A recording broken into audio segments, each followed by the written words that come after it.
বাসায় যদি জাস্ট কিছুদিন বিফ রান্না করা না হয় তাহলে তো আমার ছেলের অভিযোগের শেষ থাকে না যে মা তুমি কবে থেকে বিফ রান্না করো না, মানে মাঝখানের কয়েকদিন মনে হয় কয়েক যুগ হয়ে গিয়েছে। ওর জন্য সবসময় আমি বড় হাঁড়িতে বিফ রান্না করি, কারণ প্রায় দিনই বায়না থাকে বিকেলের নাস্তাতে বিফ আর পরোটা খাবে। প্রিয়র খাবার খুব লিমিটেড, খুব কম জিনিস সে পছন্দ করে, যে জিনিসগুলো পছন্দ করে সেই জিনিসগুলোই তাকে রেগুলার দিতে হয়। কিন্তু বিফ তো চাইলেই রেগুলার দেওয়া যায় না, এটা শরীরের জন্য মোটেও ভালো না, কারণ বিফ থাকলে ও অন্য কোনো সবজি খাবেই না, আর সবজি না খেলে কনস্টিপেশনের একটা প্রবলেম হয়।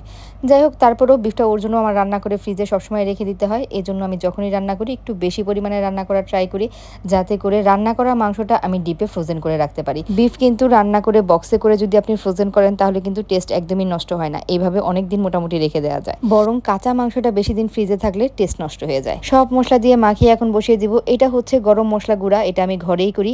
তেজপাতা, দারচিনি আর এলাচ একটুখানি তেলে তারপরে ব্লেন্ড করে ফেলি। আমি গরুর মাংসে আস্ত গরম মশলাটাও দেই, সাথে পাউডারটাও দেই। আমার কাছে মনে হয় দুইটার দুই ফ্লেভার আসে। আর এটা হচ্ছে ভাজা জিরার গুঁড়া। ভাজা জিরার গুঁড়াটা আমি দুইবার দেই, এখন একটু দিয়ে নিলাম, আর হচ্ছে রান্নার শেষে নামানোর আগে দিয়ে আবার একটু দিয়ে নিব, আর দিয়ে দিলাম স্বাদ মতো লবণ।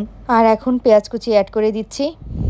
এখন দিয়ে দিচ্ছি রান্নার তেল। গরুর মাংসে মোটামুটি সব মশলাই লাগে, আদা বাটা, রসুন বাটা, হলুদের গুঁড়া, মরিচের গুঁড়া, ধনিয়ার গুঁড়া, জিরার গুঁড়া, গরম মশলা পাউডার, সাথে আস্ত গরম মশলা, লবণ আর রান্নার তেল সবকিছু দেওয়া শেষ। এখন সবগুলো একটু মাখিয়ে তারপরে বসিয়ে দিব। গরুর মাংস দুইভাবেই আমি রান্না করি, মশলাটা কষিয়ে তারপরে মাংসটা ছেড়ে দেই, আর অথবা এরকম সব কিছু মাখিয়ে একবারে বসিয়ে দিই। মাংসের পরিমাণটা বেশি হলে এরকম সব একসাথে মাখিয়ে একবারে বসিয়ে দিই। এখন চুলার আঁচটা মিডিয়াম টু লোতে রেখে ঢাকনা দিয়ে ঢেকে বসিয়ে দিলাম। কিছুক্ষণ পর এই তো অনেকটাই কষে এসেছে।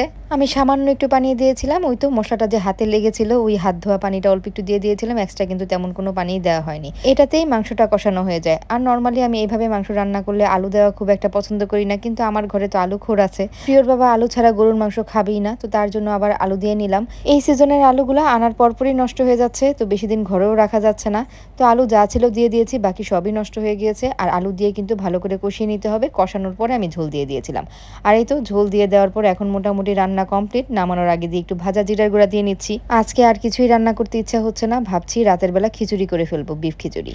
খিচুড়ির মধ্যে আমি দুই ধরনের ডাল দিই, মসুর ডাল আর মুগ ডাল।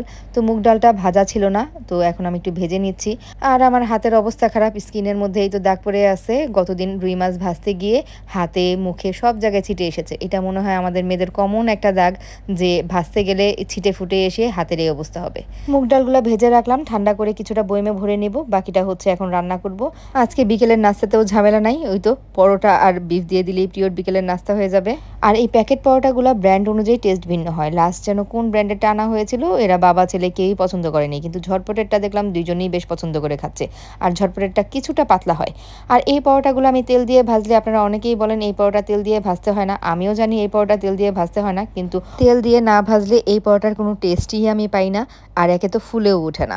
সকালের নাস্তাতে আমাদের সাদা রুটিই খাওয়া হয় ম্যাক্সিমাম, যে কয়দিন পরোটা খাই ওই কয়দিন নয়তো তেল দিয়েই খাই। অস্বাস্থ্যকর তো কত জিনিসই খাচ্ছি। যাই হোক, মানে পরোটা খেলে তেল দিয়ে খেতেই পছন্দ করি, আর নয়তো আমরা সাদা রুটিটাই খাই। প্রিয়র বিকেলের নাস্তাও হয়ে গেল, এখন হচ্ছে আমি খিচুড়িটা চড়িয়ে দিব। এখানে হচ্ছে পোলার চাল, মুগ ডাল আর মসুর ডাল আমি ধুয়ে নিয়েছি, সাথে দিয়ে দিয়েছি গরম মশলা, আদা বাটা, রসুন বাটা, সব মশলাই কিন্তু দিতে হয়। মানে গরুর মাংসে যা যা মশলা লাগে মোটামুটি সবই কিন্তু খিচুড়ির মধ্যে দিতে হয়। আমি শুধু জিরা পাউডারটা খিচুড়িতে দেই না, বাকি আদা বাটা, রসুন বাটা, হলুদের গুঁড়া, মরিচের গুঁড়া, ধনিয়ার গুঁড়া অ্যাড করে দিচ্ছি, স্বাদ মতো লবণ, আর দিয়ে দিচ্ছি রান্নার তেল। রান্নার তেল কিন্তু খিচুড়িতে বেশ ভালো পরিমাণেই লাগে। তেল যদি খিচুড়িতে কম হয় তাহলে কিন্তু খিচুড়িটার টেস্ট অর্ধেক কমে যায়। অনেকেই তেল দেয়া দেখে বলেন যে এত তেল, তো খাচ্ছি তেলের জিনিস, তেল তো থাকবেই। মশলাগুলো কিন্তু কষানোর পরেও চাল ডালটা অ্যাড করা যায়, আমি একসাথেই বসিয়ে দিলাম, যেহেতু বিফ খিচুড়ি রান্না করবো এই জন্য আলাদাভাবে কষানোর দরকার নাই। আর এখন হচ্ছে একটুখানি ভেজে নিচ্ছি, না ভাজলে কিন্তু মশলার একটা ঘ্রাণ আসবে, যেটা খেতে ভালো লাগবে না, এই জন্য একটুখানি কষিয়ে নিতে হবে। তো কষানোর পর এখন আমি বিফ অ্যাড করে দিচ্ছি। আমি কিন্তু বিফ রান্না করার সময় একটু আলু দিয়েছিলাম, এখানে কিন্তু আলু অ্যাড করব না। কাচ্চির মধ্যে আলু খেতে যতটা ভালো লাগে, খিচুড়ির মধ্যে আলু খেতে অতটাই খারাপ লাগে আমার কাছে মনে হয়। তো আলু ছাড়া আমি যা বিফটা ছিল তাই অ্যাড করে দিলাম। তো এই তো বিফ দিয়ে আবার একটুখানি কষিয়ে নিচ্ছি। কষানোর পরে এখন পানি অ্যাড করে দেবো। পানি দিব হচ্ছে চাল ডাল মিলে যতটুকু দেওয়া হয়েছে পানি অ্যাড করতে হবে তার ঠিক দ্বিগুণ। অত মাপঝোপ করে পানি এখন আমার দেওয়া হয় না, মোটামুটি চোখের আন্দাজেই পানি দিয়ে নিয়েছি। বিফ খিচুড়িতে বিফটা একটু বেশি হলে খেতে ভালো লাগে, তো আমি যতটুকু অ্যাড করলাম, এটা যদি আমার কাছে কম মনে হয় আমি পরবর্তীতে আবার একটু বিফ অ্যাড করে দিব। একটু সেদ্ধ হলেই বোঝা যাবে যে বিফটা আর লাগবে কিনা। এখন হচ্ছে মিডিয়াম টু লো আছে চুলাটা রেখে ঢেকে দিলাম। তো মাঝে হচ্ছে নাড়াচাড়া করতে এসে আমার কাছে মনে হলো যে বিফটা একটু কম কম লাগছে। লাগছে, কারণ বিফের ঝোলটা একটু বেশি পরিমাণে হলে কালারটা সুন্দর আসে। এখন আমি আরেকটু বিফ আর ঝোল অ্যাড করে দিচ্ছি, এতে করে কালারটা ভালো আসবে। আলাদাভাবে নিয়ে তো খাওয়াই যাবে, কিন্তু খিচুড়ির কালারটা ভালো আসার জন্য আরেকটুখানি ঝোল অ্যাড করে দিচ্ছি। আর হাঁড়িটা আরেকটু বড় নিলে ভালো হতো, কারণ একটু নাড়াচাড়া করতে গিয়ে আশেপাশে পড়ে একাকার হয়ে যাচ্ছে। যাই হোক, এখন নেড়েচেড়ে একটু ঢেকে দিব, কিছুক্ষণ পর ধনিয়া পাতা দিয়ে নামিয়ে নেব।